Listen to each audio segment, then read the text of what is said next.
Palabra Fiel presenta un despertar en la palabra.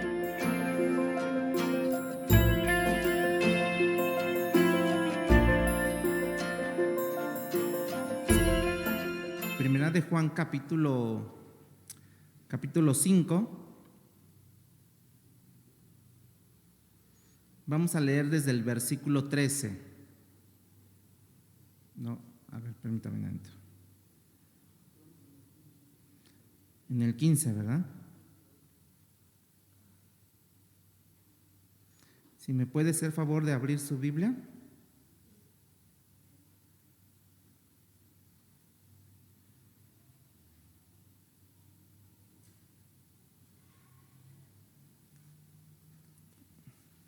Dice, y sabemos que Él nos oye. Cualquier cosa que pidamos, sabemos que tenemos las peticiones que le hayamos hecho. Y luego en el versículo 16 dice, si alguno viera a su hermano cometer pecado que no sea de muerte, pedirá a Dios y le dará, ¿qué? Dice, vida. Esto es para los que cometen pecados que no sean de muerte. Hay pecados de muerte por el cual yo digo que no se pida. Toda injusticia es pecado, pero hay pecado no de muerte. ¿Sí? Inclinemos nuestros rostros. Señor, gracias te damos en esta hora por tu bendición. Gracias porque tú eres eterno, tú eres santo, Señor, y tú nunca nos dejas, Señor. Gracias por la vida de mis hermanos que estamos aquí para poder escuchar tu palabra, Señor. Permite que, Señor, nuestros corazones sean llenados de tu palabra, pero también sean expuestos a tu palabra para que podamos hacer cambios los que necesitamos en esta hora. Te lo pedimos en Cristo Jesús. Amén y amén. Permítame.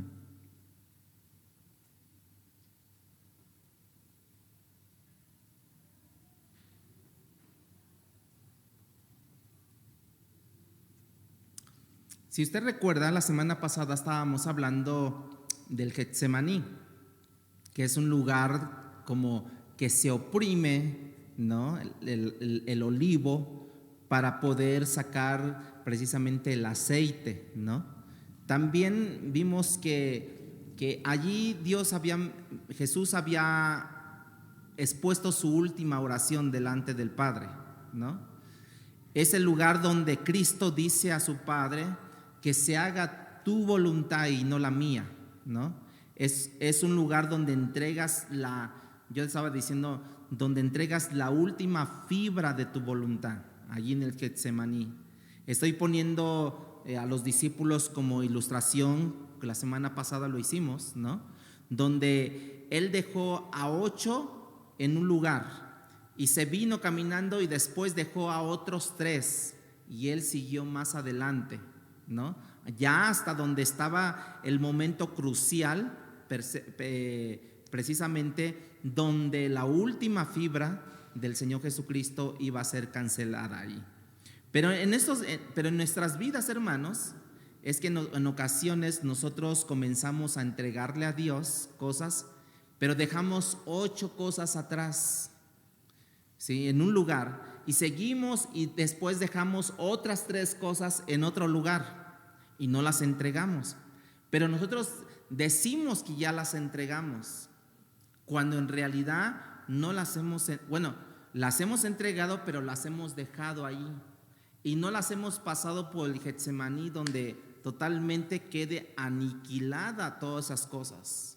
Llámese traumas, llámese enojos, llámese envidias, llámese rencores, divisiones, pleitos, iras, contiendas, llámese todo eso.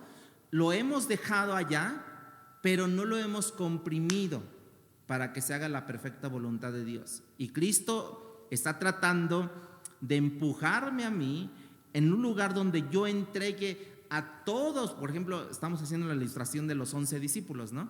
A todo lo nuestro estamos tratando de que llevemos eso precisamente con el propósito de que tomemos decisiones, tomemos sus sendas y sus caminos del Señor.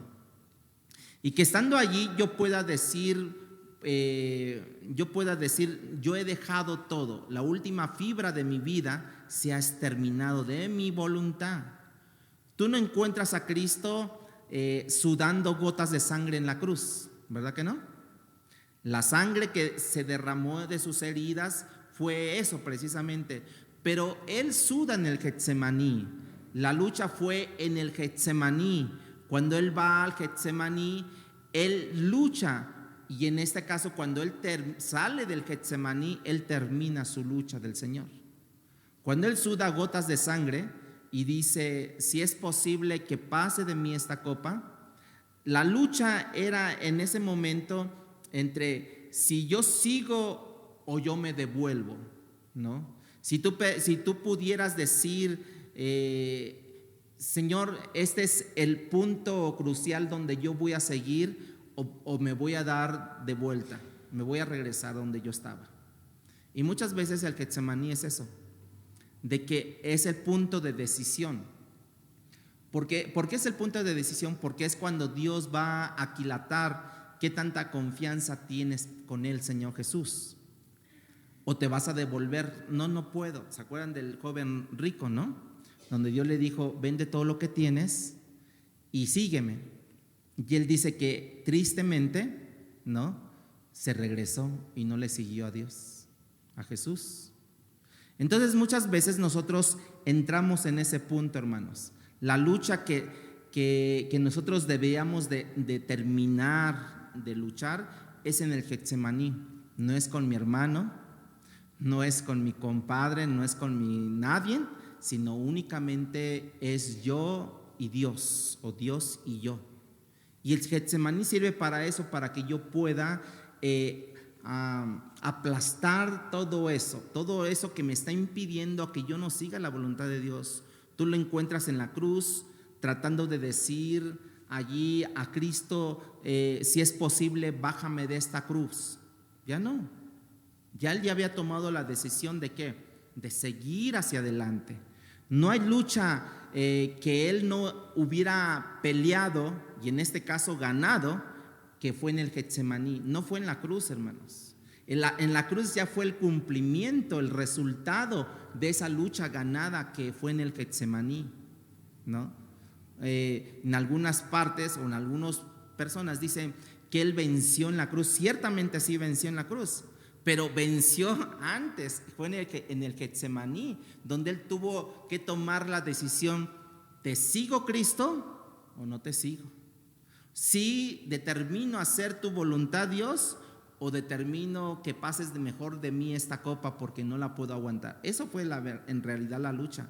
Ya lo otro, cuando fue al Calvario, cuando fue allí puesto, entonces ya solamente allí es cuando él tuvo que tomar esa decisión de estar en la cruz del Calvario, ¿sí? Él había llegado hasta el último lugar donde él había entregado todo, hermanos. En ese lugar de Getsemaní, ese es un lugar de muerte. En el Getsemaní, escuchen esto, lo que les quiero decir. Es un lugar el Getsemaní es un lugar de muerte. ¿De muerte a quién? Al yo tomar mi voluntad, porque le dijo ahí: pasa de mí esta copa, pero que no se haga mi voluntad sino la tuya. Esa es la muerte al yo, hermanos, donde yo puedo entonces finalmente comenzar a orar de una mejor forma. ¿Cómo Dios quiere que yo ore, Dios? ¿Cómo es que yo quiero que tú te muestres a mi vida, Dios? Entonces allí es importante que nosotros podamos comenzar precisamente a matar a nuestro yo. Diga usted, comenzar. A ver, otra vez, comenzar a matar mi yo. Si usted no mata su yo, usted va a seguir viniendo a la iglesia y nunca se va a percatar que su yo está bien alto. Y entonces cuando usted esté delante de la presencia de Dios, usted va a decir: Señor, si en tu nombre yo iba a la iglesia y no podía, pero en tu nombre yo iba a la iglesia, en tu nombre yo predicaba, en tu nombre, sí, te va a decir Dios: sí, pero ¿qué crees? Que dejaste ver más tu yo, dejaste resplandecer más tu yo, que no te conozco. Es más, ¿quién eres? ¿No? ¿Sí? Y la segunda pregunta que no contestamos la semana pasada, pero que hoy la vamos a contestar, es si realmente las únicas oraciones que Dios contesta son aquellas que son conforme a su voluntad, y nosotros no podemos cambiar la voluntad de Dios, hermanos. Entonces ahí está la pregunta, entonces como que ¿para qué oramos? Si no podemos cambiar la voluntad de Dios cuando oramos. Mi pregunta es, ¿Jesús cambió la voluntad del Padre en su oración? No. Más bien Jesús cambió su forma de ver su oración delante de su Padre. Si ni Cristo pudo cambiar la voluntad del Padre, hermanos, entonces mucho menos nosotros. Entonces, ¿cuál es el propósito por el cual yo debo de orar? Yo creo que el problema es la manera como se nos enseñó que nosotros debemos de orar. Ese es el problema, ¿no? La manera como se nos enseñó el por qué yo debo de orar. Y voy a poner un ejemplo. Si usted tiene un hijo y la única razón por la que ese hijo le visita o le llama es para que le dé dinero, ¿qué piensa usted de ese hijo, hermanos? ¿Usted quisiera tener un hijo que cada vez que usted le llame o solamente cuando él le llame es para decirle, papi, necesito dinero, o mami, necesito dinero? ¿Tú puedes darme dinero? ¿Usted quisiera tener un hijo que regularmente le llame simplemente porque quiere hablar con usted por el dinero? ¿Sí o no? Digan, sí, gloria a Dios, amén, o digan, ya me voy. ¿Verdad que no? Usted quisiera tener un hijo que regularmente le llame simplemente porque quiere hablar con usted. Entonces, si él no le va a pedir, diríamos así, si él no le va a pedir mucho, porque mucha gente se acostumbra, ¿no? Si él no le va a pedir, entonces, ¿para qué le llama? A ver, sí, es que papá, mamá, quiero hablar contigo. Sí, dime. Y luego ya estamos allí haciendo signo de pesos, ¿no? ¿no?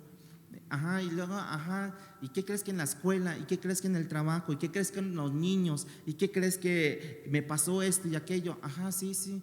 Ah, muy bien, sí. ¿Pero para qué me hablaste? No, nomás para eso. Ah, ¿nada más por eso me hablaste? ¿Sí? O quiere nada más, hola papá, hola mamá, oye, necesito dinero, ¿me puedes mandar? Ah, sí, ¿cuánto? Esto. Ah, ok. Oye, pero ¿qué? No tengo tiempo, nada más te hablo para pedirte dinero. Nos vemos, gracias, bye. ¿A qué horas está el depósito? ¿Qué quiere usted? Dice ninguna, ¿no? Bueno, hermanos, en realidad, ¿por qué nosotros oramos a Dios? Y quiero que se lo pueda grabar en su memoria o pueda escribirlo usted. Es únicamente para nutrir o cultivar mi relación con Dios. Ese es el propósito de la oración, nutrir una intimidad, hermanos, de manera que no se producirá esa intimidad, esa relación con Dios si yo no oro. Es producir una relación que me lleve a la confianza de una u otra manera que yo no tenía, y ahora a través de la oración yo me acerco, como dice el libro de Hebreos, con confianza ante el trono de la gracia, que me permite precisamente que me permita en el futuro tomar riesgos, porque yo he aprendido a confiar en el día a día en una relación con Dios, vía la oración, vía su palabra, vía en la comunión con los santos, y de vez en cuando yo le hago peticiones. ¿Así está su oración, hermanos? ¿Así está nuestra oración? O más bien todos los días hago peticiones y de vez en cuando tengo una relación con Dios. ¿Vean que cambia? Cuando usted les dice, hay que orar, Hay que orar, hermanos. ¿Qué le está tratando de decir a la persona? Hay que pedir. ¿Sí o no? Cuando te dicen a ti, vamos a orar, hermanos, te da luego indicaciones tu mente, porque así te lo han enseñado, de que vamos a orar, en realidad es vamos a pedir. Pero cuando nosotros entendemos que la oración es intimar con Dios, nutrir mi relación, nutrir mi comunión con Dios, y de vez en cuando pedirle, cambia la situación, hermanos. Cambia. Bueno, precisamente, como buen hijo, hermanos, puedo llamar a mi padre para nutrir mi relación y de vez en cuando yo hacerle una petición. Cada vez que su hijo, su hija o su hermano o su papá, su mamá, lo que sea, ¿no?, le llama, luego, ¿ahora en qué se metió? Porque no le llama. Y cada vez que le llama, ¿es para qué? Para pedirle un favor. Entonces ¿quién es? Petrita, si nunca nos llama, ¿ahora qué quiere? ¿No? Siempre tenemos esa idea. Pero cuando Petrita, en ese día, ella dijo, oye, como que quiero ya cultivar la relación entre hermanos, entre familiares, conocerles más, saber más, todo eso. Entonces cuando Petrita, ay, qué raro, si nunca me llama, y cada vez que me llaman para pedirme favores, pero bueno, a ver, bueno, hola, ¿cómo estás, prima, primo, lo que sea, ¿no? ¿Cómo han estado? Bien, bien, ¿y tú qué tal? Bien, bien. Y ya terminas la conversación y tú le dices, bueno, ¿y cuál fue el objetivo de tu llamada? Nada más para saber de ustedes. ¿Y ahora qué le picó a Petrita? ¿No? Si siempre me llamaba para pedirme, así va a suceder con Dios. Cada vez que usted intente tener una relación con Dios o cultivar una relación con Dios, precisamente para adorarle, para intimar con Él y no para pedirle, a lo mejor hasta Dios le va a caer extraño. Ahora Leonel ni me pidió nada, ¿no? ¿Por qué? Porque precisamente nosotros estábamos acostumbrados a oración igual a pedir algo. Y como resultado de la ecuación, muchas veces ese pedir, pues te lo puede dar Dios o no te lo puede dar, ¿verdad? Pero siempre que tenemos la concepción de oración, es que yo le voy a pedir algo a Dios. Cuando yo les digo, pues hay que orar, hermanos, no le estoy diciendo hay que orar para que Dios les sane, sino hay que orar para que tengamos comunión, porque dice la Biblia que antes de que nosotros le pidamos, Dios ya sabe de qué tenemos necesidad. Entonces, si yo empiezo a tener una comunión con Dios, sin pedirle, aunque yo me esté retorciendo como ahorita, así, ¿no? Sin que yo le diga, Él ya sabe mi petición, pero yo lo que quiero es tener una relación contigo, nutrir mi relación, nutrir mi confianza contigo, Dios, nutrir mi fe contigo, Dios. Todo va a cambiar, hermanos, todo va a cambiar. Cristo en el Getsemaní se alineó a la voluntad de Dios, porque Él iba con la intención de que, y se lo expresó, pasa de mí esta copa. Como que le cayó la revelación en ese momento y dijo, y que no se haga mi voluntad sino la tuya, Padre. Entonces, la oración, hermanos, es un ejercicio espiritual. ¿Para qué? Para ser dirigido, porque yo necesito dirección en mi vida para ser calmado. ¿De qué, hermanos? Para ser calmados ¿de qué? De mi ansiedad, que todos nosotros vivimos. ¿Usted no tiene ansiedad? ¿No tiene ansiedad usted? ¿No? Entonces, ¿por qué se anda chupando los labios? ¿Por qué se anda tronando los huesitos de los dedos? ¿Por qué ya tiene algo, o sea, tanta cosa, ¿no? Que en este caso la ansiedad se produce como ese nerviosismo, ¿no? Precisamente la oración es un ejercicio espiritual para ser dirigido, ¿sí? Para que yo tenga, para que se me calme la ansiedad en la que nosotros vivimos. Y también es un ejercicio para nosotros tener una perspectiva de vida agrandada, hermanos. Lo que yo les decía a los hermanos en la mañana, ¿no? Debido a los problemas que hay en el mundo, Dios muchas veces ha traído juicio, como Sodoma y Gomorra, como tantos, ¿no? O sea, ejemplos que podemos mencionar. Vía económica, vía que hay devaluaciones, vía que hay enfermedades, vía que, o sea, tantas cosas que hay. Entonces yo les decía en la mañana a los hermanos que si nosotros no tenemos la perspectiva espiritual de lo que nos está pasando, entonces ahorita, por ejemplo, hay calor, ¿verdad? Es la temporada de calor. Y si yo le pregunto a usted, ¿cómo le va en el calor? Ay, no, ya no puedo. Ay, no, ya no sé qué hacer, ¿no?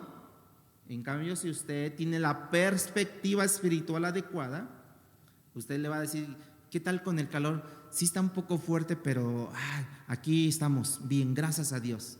Cambia, ¿sí o no? Cambia. Si usted ahorita va al súper, ¿no? Y usted acostumbraba en lo anterior, ¿no? Usted acostumbraba a comprar la canasta básica que le alcanzara para todo, y que hoy le pregunte yo a usted, oiga hermano, ¿y cómo le va con su canasta básica? Ya no puedo comprar nada, todo ha subido, no sé a dónde vamos a acabar, quién sabe, quién sabe. Es una perspectiva terrenal nada más. Si tú le dices al hermano, a uno que ha entendido la perspectiva de Dios, oiga, ¿cómo le va con su canasta básica? Pues mira, antes que crees que compraba mucho, hoy ya no, pero le doy gloria a Dios que por lo menos podemos comprar algo para poder comer. ¿Sí o no? Cambia. Así es que esa gente quejumbrosa, yo le llamo así, no se junte con ella, ¿no? Aunque sea cristiana. No es cierto. No, pero sí hágale entender la perspectiva de Dios, ¿no? La oración entonces me permite reenfocar, me permite intimar con Dios, hermanos. La oración no es para devengar beneficios, y es lo que mucha gente hace, devenga beneficios en la oración, o quiere devengar beneficios. Aunque Dios me da sus beneficios claramente, pero eso no es el diseño de la oración. ¿Qué es el diseño de la oración de lo que yo les expliqué? Nutrir una relación. Diga conmigo, nutrir una relación. Repítalo después de mí, nutrir una relación. ¿Ustedes? A ver, ¿sí me entendió? Repita después de mí, ¿no? Nutrir una relación. La oración, como dije, no es para devengar beneficios, aunque Dios me da beneficios. Cristo dijo, vuestro Padre conoce de qué tenéis necesidad, Mateo 6:8, ¿no? Nuestro Padre sabe de qué tenéis necesidad. ¿Será necesario que yo le esté diciendo a Dios, Señor, te pido Señor, Bueno, ahorita les voy a decir más de eso. Por tanto, la oración no es en primer lugar para darle un reporte noticiero de mi vida al Señor, hermanos. No es para darle un reporte. ¿Por qué? Porque Dios ya lo sabe, ¿no? Lo que Dios quiere es que en la medida que yo voy viviendo las noticias en mi vida, o sea, los acontecimientos que me llegan a pasar en mi vida, yo hable con Él, pero Él decide cómo vivir, o Él me dice cómo yo vivir esos acontecimientos que Él sabe que venían de camino a mi vida, y cómo yo debo de responder, cómo yo debo de caminar, y cómo sobreponerme a esas condiciones, y cómo sanar, y cómo crecer, y cómo glorificarle en medio de eso, ¿no? En medio de una alza de precios, en vez de decir, no, este gobierno no sirve para nada, este gobierno nada más echa a perder las cosas. No. Sino Él me va a dar sabiduría para, en medio de ese problema, glorificarle a Él y decir: Señor, te pido por los funcionarios, para que ellos administren los recursos de la nación correctamente. Cambia. Pero ¿quién lo hace de aquí? A ver, levante la mano si usted lo hace. ¿No? Y cuando yo tengo esa actitud, hermanos, entonces yo puedo encontrar una mejor voluntad de Dios. Getsemaní es el lugar que finalmente tu oración adquiere un poder y el fin del yo. Adquiere un poder, pero finalmente también se echa a perder, se muere tu yo. Y el fin de los reclamos también: ay, que está bien caro, ay, que el sol, ay, que la lluvia, ay, que el viento, ay, que el camión, ay, que... y todo, se acaban los reclamos. Es el fin de las conveniencias, que a mí me conviene, y si no me conviene, no, es el fin de las conveniencias. Es el fin de los beneficios, es el fin de los derechos, es el fin de las prerrogativas que yo hago constantemente. Getsemaní, vuelvo a decir, es el lugar donde yo le puedo decir: Dios, todo se puede quedar a un lado, tú y yo solo me eres suficiente, Dios. Tú me eres suficiente, Dios. A ti, solo a ti tengo que complacerte, a ti y solamente a ti te necesito regocijarme y agradecerte en todo. Y entonces mi fuente de sabiduría, de gozo, de dirección eres tú, y es un placer adorarte en eso, hermano, Dios. Entonces cambia, hermanos. Juan entonces nos habla de la oración que Dios responde, ¿no? En el versículo 15. Y en ese contexto entonces Juan me pasa a hablarme todavía dentro del propósito de la oración. Él pasa a hablarme de un pecado por el cual yo no debo de orar, y por otro pecado por el cual yo sí debo de orar. ¿Qué tiene que ver con el pecado de mi hermano por el que yo sí debo de orar?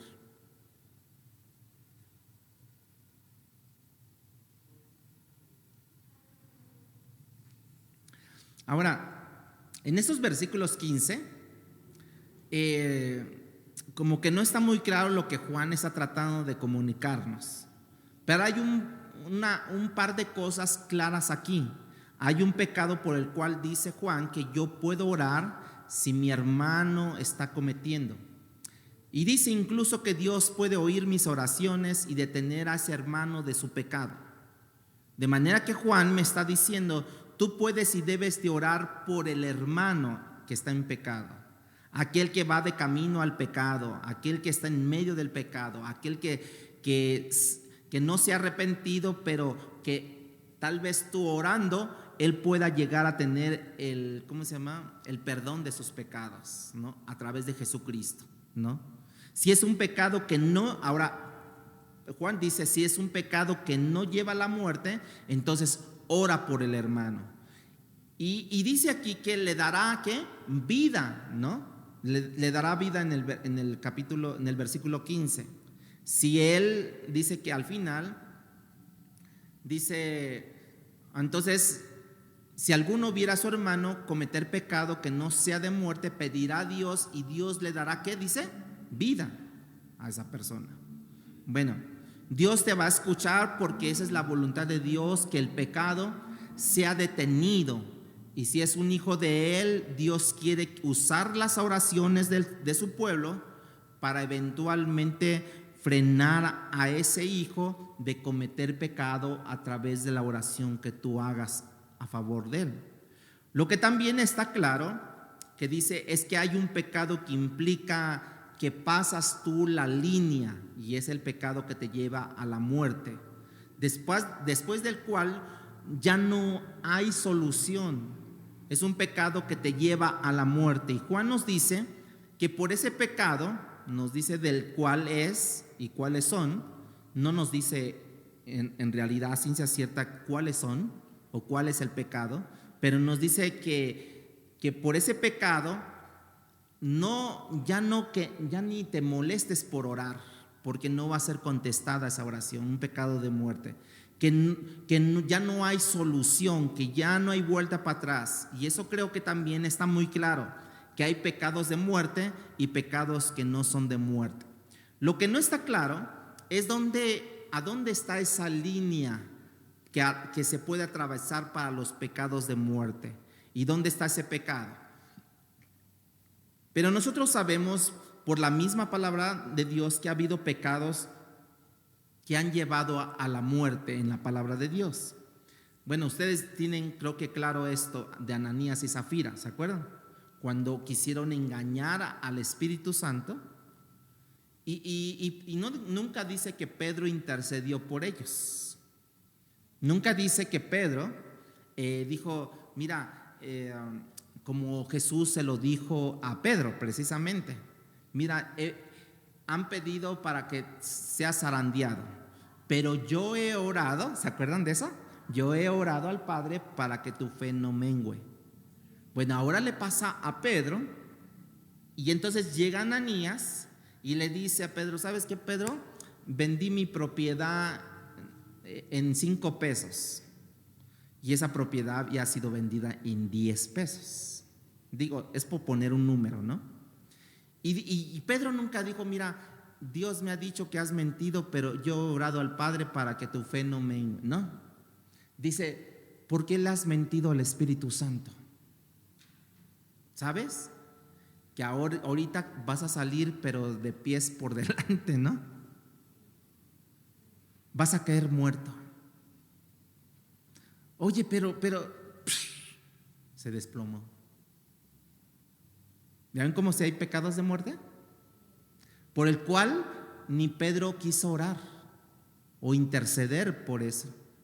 Entonces vea cómo está pasando eso. Quizás no perdieron su salvación, quizás, ¿no? Esas personas no perdieron su salvación si eran creyentes, pero Dios lo consideró suficientemente serio en ese momento, al inicio de la iglesia, que les quitó la vida tanto a Ananías como a Zafira, ¿no? También tenemos el caso de Usa. ¿Ustedes han oído hablar de Usa? En el Antiguo Testamento, segunda de Samuel, capítulo 6, versículo 8. Ahí dice ya el resultado, ¿no? Dios le había dicho que no pusieran la mano en el arca porque la estaban trasladando el arca. Y Dios le había dicho que no pusieran su mano en el arca del pacto. Y si alguien la tocara, entonces iba a caer muerto. Y cuando el arca se iba a caer, precisamente iba a tocar el barro, el piso, la tierra, ¿no? Estaba tratando entonces Usa de que no cayera al piso el arca, porque como que se tropezaron. El arca ubican el arca, ¿no? Y traía unos aros, y esos aros colocaban unas varillas para que la gente únicamente tuviera contacto con las varillas y no con los aros ni con el arca. Bueno, Usa en ese momento va a caer el arca y yo les digo a ustedes algo. Si ustedes ven que se va a caer algo y está en sus manos agarrarlo, ¿lo agarrarían para que no cayera? Claro que sí. No dejarán, por ejemplo, si yo veo que, no sé, supongamos que esto se me va a caer, el micrófono se me va a caer, ¿no? Pues yo estoy a la mano y yo trataría de agarrarlo para que no cayera. Bueno, Usa estaba al lado del arca, iba ahí con ellos. Y cuando él vio que el arca se iba a caer en la tierra, él puso su mano para sostenerla. Y entonces en ese momento cayó, cayó también, yo creo que el arca, pero también cayó Usa muerto. Y David ahí da como resultado, ¿no? David lo dice, ya segunda de Samuel 6:8. David lo menciona, ¿no? Que él se molestó, él estuvo triste porque Usa se entristeció David por haber herido Jehová a Usa. ¿Cómo lo hirió? Lo hirió de muerte. Y fue llamado a aquel lugar, para los que tienen el apellido de Pérez, vean, ahí está famoso, Pérez Usa, o perezoso, Pérez, no sé. hasta hoy dice.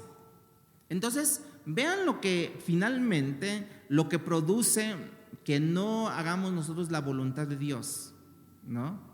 Dios le quitó la vida porque la ley era así en ese momento. Si la tocas, mueres. Lo que no se nos dice en el registro bíblico es que Usa no esté en la presencia de Dios, hermano. O sea, que no haya perdido su salvación, ¿no? Simplemente que él cometió un pecado, que lo llevó precisamente a la muerte. Pero no precisamente que ella, ¿cómo se llama? Que haya perdido su salvación. Como ustedes pueden ver hoy por hoy, hay gente que dice, ¿por qué murió si era muy joven? Porque tenía un futuro por delante, ¿no? Bueno, nosotros no sabemos los casos, ¿no? Pero puede haber casos que pase como lo que le pasó a Ananías, a Zafira, como le pasó a Usa también. Que no es que ellos hayan perdido su salvación, pero sí de una otra manera como que fue cortada su vida de la tierra por haber desobedecido a Dios. En el Nuevo Testamento, en 1 Corintios capítulo 11, versículo 30 en adelante, nos dice que algunos vinieron a tomar la cena, que es lo que vamos a hacer ahorita. Escuchen, si no habían escuchado ningún mensaje, les di chance que se durmieran. De ahorita en adelante, nadie se puede dormir ni distraer, ¿sí? Ok, nos dice que algunos vinieron y tomaron la cena del Señor indignamente. ¿Y qué pasó con ellos? Se murieron. Y otros estaban enfermos. Algunos están enfermos, dice, y otros duermen, que es dormir, morir, ¿no? Hermanos, es bien extremadamente, si no un pecado de muerte, por así decirlo, pero sí es una cuestión de pecado que nosotros tenemos que ponernos a cuentas con Dios. Por ejemplo, ¿cuántos de ustedes toman la Santa Cena? Levanten su mano. ¿Sí? Ok. Es el tiempo que ustedes se deben de poner a cuentas con Dios y decir, Señor, perdona mis pecados, perdóname porque yo he fallado delante de ti, Señor, porque reconozco que en esta carne yo soy débil, yo no podría yo seguir en tu voluntad o no podría yo persistir en tu voluntad si tú no estás conmigo. Ayúdame, Señor. Bueno, muchos hechos que vamos a ver al ratito, pero por ejemplo otro hecho es el pecado de Moisés, hermanos. No es exactamente así, pero tiene una comparación. Moisés, Dios le dice a Moisés, más bien Moisés le dice, Dios, no tenemos agua, ¿no? Y entonces le dice Dios a Moisés, ahí está la roca. ¿Y qué hizo Moisés? Le pegó a la roca, del cual Dios nunca le dijo que había pegado a la roca.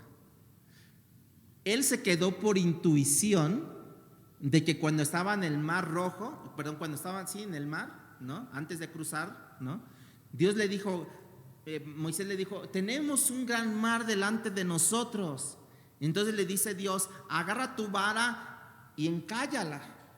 Y dice que cuando la encalló, dice que se abrió el mar rojo. Por eso se quedó con esa onda Moisés. Pero cuando Dios le dijo, oye Moisés, ahí está la roca, Dios nunca le dijo que le pegara a la roca, sino fue una desobediencia de parte de Moisés, ¿no? De hacer eso. Y eso, ¿qué es lo que le ocasionó? Dios le impidió entrar a la tierra prometida a Moisés.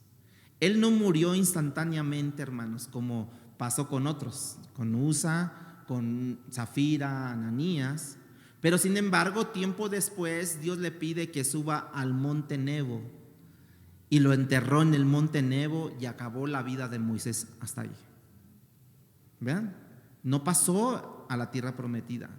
Moisés da testimonio en Deuteronomio y dice que le pidió varias veces a Dios de que le permitiera entrar a la tierra prometida. Y Dios en un momento dado le dice, basta ya de hablarme de eso, Moisés. No me vuelvas a hablar de eso. Tú sabes que no entrarás por tu desobediencia. Hasta se me enchinó en la piel. O sea, hermanos, muchas veces nosotros le estamos pidiendo a Dios ciertas cosas y Dios te dice, ya ni me menciones eso.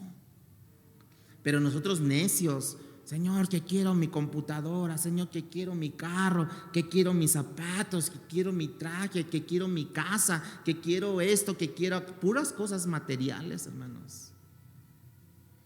No te va a decir Dios, Señor, quiero que santifiques mi vida, quiero que ya basta con eso, ya. No te va a decir así Dios. Dios te va a decir todo lo que precisamente todo lo que te está desviando precisamente de tener una comunión con Dios. Eso te está desviando, porque nada más te acercas al trono de la gracia para pedirle, para pedirle, para pedirle. Y al final del pedir, ¿no? Le ponemos una postdata, ¿no? Al final de nuestras peticiones. Oramos a Dios y le decimos, te pido, y al final ponemos una postdata. ¿Y para cuándo me lo respondes? Moisés había cruzado la línea, hermanos. Por eso les digo que este pasaje de la Biblia, en 1 de Juan capítulo 5, 15, 16, no me deja muy claro a mí eso, pero lo que yo sí pude entender es que hay una línea que no debemos de traspasar. El que nosotros traspasemos esa línea, podemos ser muertos, podemos ser totalmente aniquilados por Dios. Entonces, aunque el texto de 1 de Juan 5:16 no nos clarifica cuál es el pecado el uno del otro, ¿no? Sí claramente nos dice que hay pecados por el cual se puede orar y hay arrepentimiento, pero hay pecados por el cual una vez que es cruzada precisamente la línea, olvídate de orar por ese pecado. Olvídate de orar. No te va a contestar Dios. Que quiero que se convierta este filisteo, Dios, para que sea salvo, porque es mi novio, que quién sabe es mi novia, que quién sabe qué. Y Dios te va a decir, deja de estar pidiendo ya eso que no te voy a contestar. Pero ve el filisteo, Dios, que quién sabe qué y toda la cosa. Es que es el más guapo de todos, que quién sabe qué. Y como que yo ya me vi con él en un futuro, sí, en el infierno de seguro.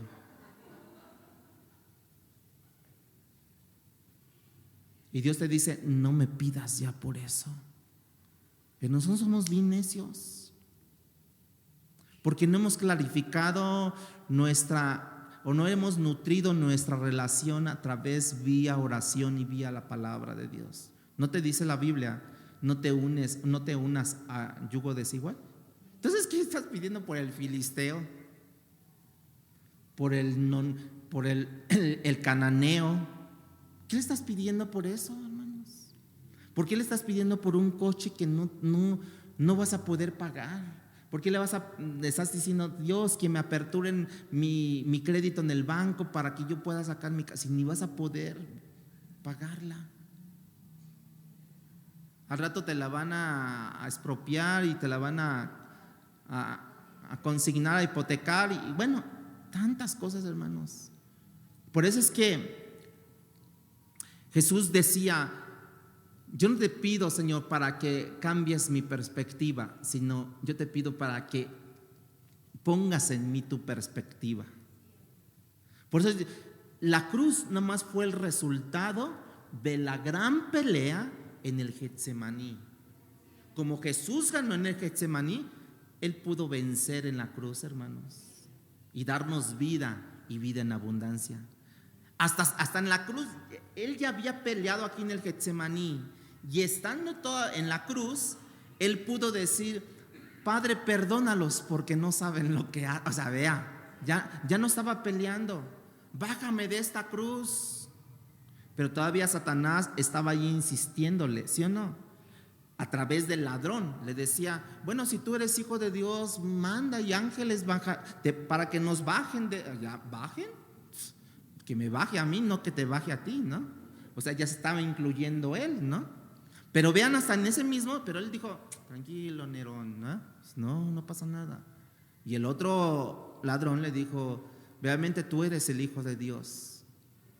yo entiendo que tú eres el Hijo, tú eres inocente, ¿qué haces aquí, Dios?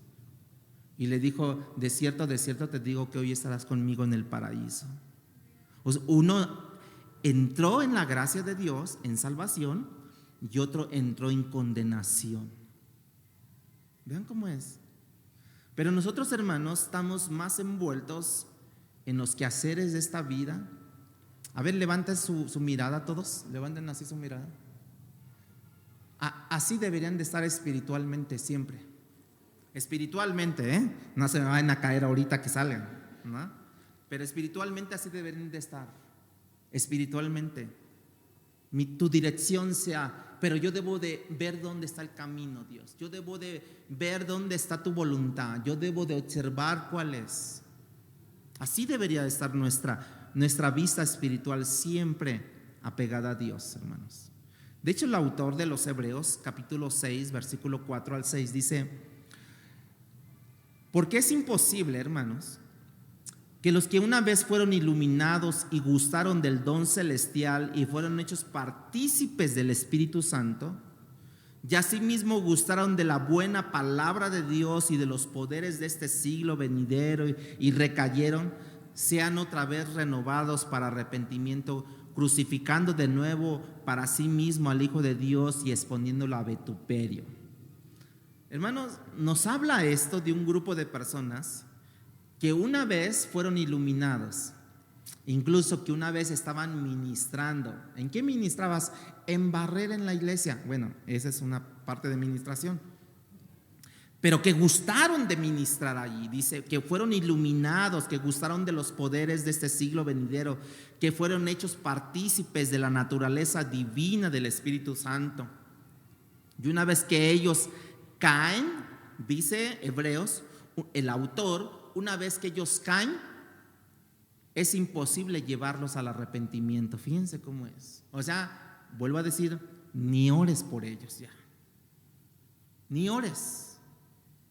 Ya no. Porque ya cruzaron la línea. Porque ellos ahora querían otra vez crucificar a Cristo. Ahora ellos otra vez querían ver que Cristo muriera en la cruz. Y entonces dice el autor de Hebreos, es imposible llevarlos al arrepentimiento. Y es también una condición similar, hermanos. También podría decir, esas son personas que me atrevo a decir que nunca tuvieron salvación, esas personas. Que sí estuvieron dentro de la iglesia, estuvieron en medio del pueblo de Dios, de lo que quizás ellos comulgaron todo lo de los pueblos, el pueblo de Dios, levantaron sus manos, adoraron a Dios, buscaron de Dios. Es más, lloraron aquí también, ¿no? Y que llegó un momento donde salió a la luz lo que ellos eran, y ahora dice, no se pueden llevar al arrepentimiento esas personas. Tal vez esas personas dijeron, no, qué bueno sermón, qué bueno cantaron, qué bueno todo, que quién sabe qué. Incluso a lo mejor pudieron ver milagros, ¿no? Sanaciones que Dios hizo. Pero usted lo sabe que qué tan difícil es volverle a predicar a uno que ya sabe de las cosas de Dios, ¿sí o no? Su corazón se vuelve tan duro, hermanos, que ahí se cumple lo que Hebreos dice, que no los puedes llevar al arrepentimiento a ellos. No los puedes llevar. Qué difícil es, hermanos, que gustaron de las manifestaciones del Espíritu de Dios, que vieron sanidades, vieron prodigios, ¿no? Y que de repente voltearon su mirada de Cristo y ya no fue posible regresarlos al camino de Dios. Y que habiendo disfrutado de todo eso decidieron desviarse del camino, y Dios dice, no hay vuelta para atrás para ellos. Y ahí es donde Romanos capítulo 1, versículo 20 lo confirma, que Dios los metió una mente ¿qué? Reprobada. Porque, hermanos, no podemos convencerles. Se les presentó la palabra una vez más y ellos ¿qué? Hicieron rechazar la palabra. Quizás ese sea parte del pecado que lleva a la muerte. Es esa línea que no sé qué pasaría. No sé qué pasaría con ellos. Pero ellos llegaron al límite de la raya, hermanos. Y estaban expuestos como nosotros también estamos expuestos. Pero por eso dice la Biblia, el que piense estar firme, mire y no caiga. O sea, no se vaya a tropezar con el mundo y se encuentre pasando la línea del cual dice la Biblia que hay pecados de muerte. Ahora, ustedes dirán, pero ¿por qué no han muerto? ¿No? O sea, es que acuérdense que no a todos les pasa lo mismo, ¿no? Dios es multifacético en cómo mover sus cosas. Hay unos que los tiene ahí todavía, pero al final del día van para el infierno. Aquí lo importante no es morir físicamente o no la muerte física. Lo importante aquí, o lo que debe de cargarnos más preocupación o ocupación, es que no tengamos muerte espiritual, hermanos. Porque hay mucha gente que ya murió espiritualmente, pero no ha muerto físicamente, ¿no? Y ustedes dirían, ay, pero ¿por qué el otro hermano? ¿Por qué a Usa sí lo mató en el momento, no? ¿Por qué el hermano Ananías y su esposa Zafira, a los hermanos bondadosos, los mató en ese momento? Bueno, porque entendamos algo, la soberanía de Dios así lo quiso. ¿Y por qué mantiene? Bueno, Habacuc decía, Dios, ¿por qué tú ves al pobre oprimido, al pobre que está siendo desafiado allí constantemente con todas las vicisitudes de la vida, Dios? ¿Y por qué ves al rico? Yo veo al rico prosperar, yo veo al rico que anda feliz y toda la cosa. Le decía Habacuc a Dios en su oración, y Dios le dijo, calla, Habacuc. Y cuando Dios dice calla, hermanos, cuando Dios te dice yo sé lo que hago, mira, nosotros no debemos de objetarle nada a Dios, nada más decir que se haga tu voluntad y no la mía, Dios. Porque por ahí andan tantos malhechores, hermanos, tantos maleantes, ¿no? Que tú dices, bueno, ¿y por qué Dios no los corta de la tierra y se los lleva muy lejos, no? No sabemos. A lo mejor ellos en un momento dado su pecado no sea pecado de muerte y alcancen salvación. No sabemos.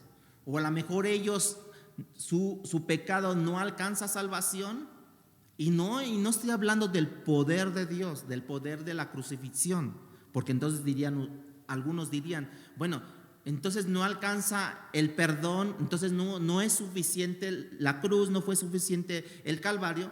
No, sí es suficiente, pero ya dijimos que hay pecados de muerte y hay pecados que no son de muerte.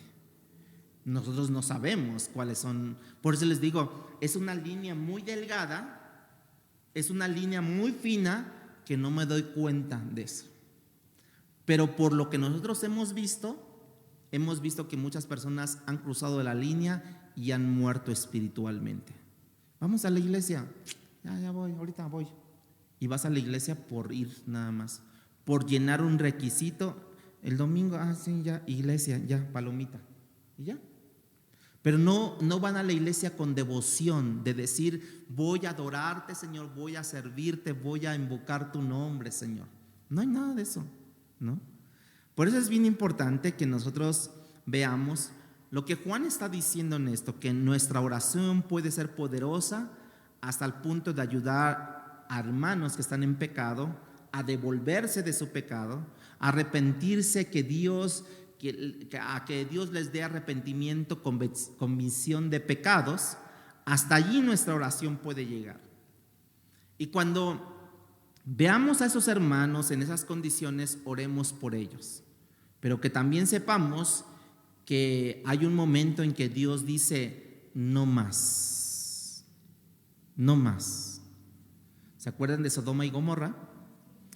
Llegó un momento en que Abraham intercedió por Sodoma y Gomorra y dijo, si hay 50, si hay 40, si hay, 30, es una oración de intercesión. Abraham estaba intercediendo. Y si hay 30, si hay 20, Y básicamente el juicio de Dios no fue detenido sobre Sodoma y Gomorra. ¿Por qué? Porque hay un pecado que lleva a la muerte. Así que Sodoma y Gomorra ya había pasado la línea, hermanos. Ahora, si ustedes se ponen a pensar al día de hoy, así nada más, échenle un ojo. Según lo que dice de la Biblia de Sodoma y Gomorra, que tenían el pecado sexual muy desfrenado, ¿no? Ellos, ¿no? Que hombres con hombres, mujeres con mujeres, había un extravío tremendamente sexualmente. Mi pregunta es, ¿hoy cómo se vive?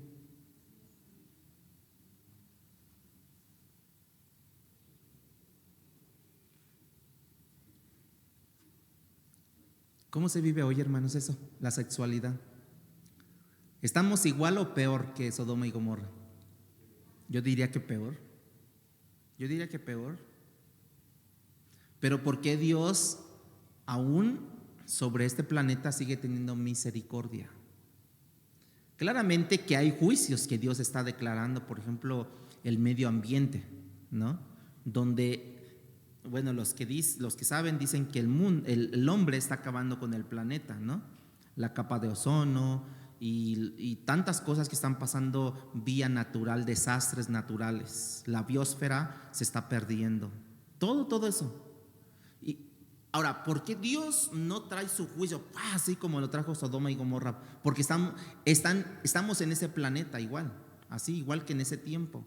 Y Dios destruyó a una ciudad completita por ese pecado. ¿Por qué Dios no lo hace? Por su misericordia, hermanos. Y esto que suene así, porque así lo voy a decir, que suene como una advertencia para nuestra vida de obediencia, hermanos. Es una buena advertencia antes de cerrar la carta de Juan, que nomás nos queda un solo mensaje el próximo domingo para cerrar la carta de Primera de Juan. Pero al mismo tiempo debemos de tener una gran confianza que si somos hijos de Dios podemos acercarnos al trono de la gracia, hermanos. Y esa debe ser nuestra confianza, que si estamos pidiendo conforme a su voluntad, Dios siempre va a oír esas palabras de su voluntad. Dios quiere que conozca su voluntad porque el deseo de Él es revelar su carácter en mi vida, su propósito, su camino. Y lo hace de manera, como lo dije hace 2 mensajes, de manera progresiva. Nos revela sus caminos y espera una respuesta en fe también de una manera progresiva de parte mía, hermanos, que sea congruente con el grado de la revelación que yo haya sido o haya tenido como bien recibirla.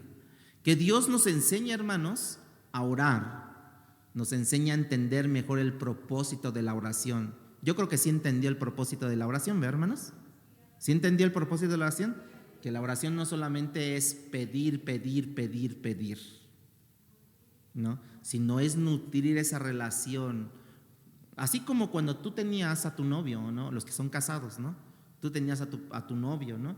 ¿Cómo nutrías esa relación? Pues diario salías con esa persona, diario ibas al pan con ella, con él, diario te veías, diario sentías así raro tu estómago y toda la cosa, ¿no? ¿Sentías así? Para los que no saben de eso, pues que Dios les bendiga, ¿verdad? Pero para los que supimos de eso en alguna ocasión, ¿no? Supimos de eso. Entonces todo se tornaba color de rosa, que, oye, ya es bien tarde, ¿a qué hora son? Son las 12 de la noche, ay, no pasa nada. Y tú ibas transitando ahí con todos los maleantes ahí, ¿no? Ibas transitando ahí, no tenías miedo de que te robaran y todo eso, porque en ese tiempo, bueno, estoy hablando para los antiguitos como nosotros. En ese tiempo no había Uber, no había Didi, no había ninguna plataforma. Sí, ahorita no te preocupes, pido el Uber. No, en ese tiempo en muchas calles ni transitaba los micros, ni los taxis, no había nada de eso. Pero ahí estábamos. ¿Por qué? Porque yo quería nutrir una relación. Hoy por hoy ya empiezo a sentir cosquilleo en mis rodillas. No, ya. Ya te paras de orar. No vas a nutrir tu relación con Dios así. Y de vez en cuando, ¿qué debemos de hacer? Pedirle a Dios. ¿Ya vieron cómo cambia? ¿Cómo cambia la situación, hermanos? O sea, sí está bien pedirle a Dios, pero es mejor nutrir mi relación con Dios. Porque cuando Él no me diga, no te voy a conceder esto, como a Pablo que le dijo, ¿no? Dice la Biblia que oró 3 veces para que Dios le sanara. No dicen en qué parte del cuerpo tenía el problema. Otros dicen que eran los ojos, pero bueno, no sabemos. Y oró 3 veces y terminó diciéndole: Dios, bástate en mi gracia, Pablo. O sea, no más me pidas por esta enfermedad. No más me pidas por este problema, porque no te lo voy a conceder. ¿Sabes qué? Nada más, bástate en mi gracia, porque mi poder se perfecciona en eso que tú dices que eres débil. Es eso, hermanos. Él nos lleva precisamente esa relación, ese nutrimiento de la relación, nos lleva a que experimentemos confianza en su presencia, hermanos. Que cuando yo esté allí de rodillas, hermanos, que cuando yo esté ahí de rodillas, Dios ya sabe lo que yo tengo necesidad. Que ya no hay necesidad de que yo se lo pida y de repente, no sé, no. Hay cosas que yo he dejado de orar, hermanos. Hay cosas por las cuales yo ya no oro, sino yo me pongo en adoración a Dios, y de repente esas cosas que por las cuales yo ya no oro, de repente esas oraciones o las que yo tenía anteriormente son contestadas. Yo digo, si ya no te había pedido, Dios, por eso. Es más, en cierta forma yo ya me había acostumbrado a que esa situación no se iba a contestar, y de repente Dios te contesta y tú te quedas así: gloria a ti, Señor, gloria a ti, Señor, porque tú eres bueno y misericordioso. ¿Están de acuerdo, hermanos? Pónganse de pie.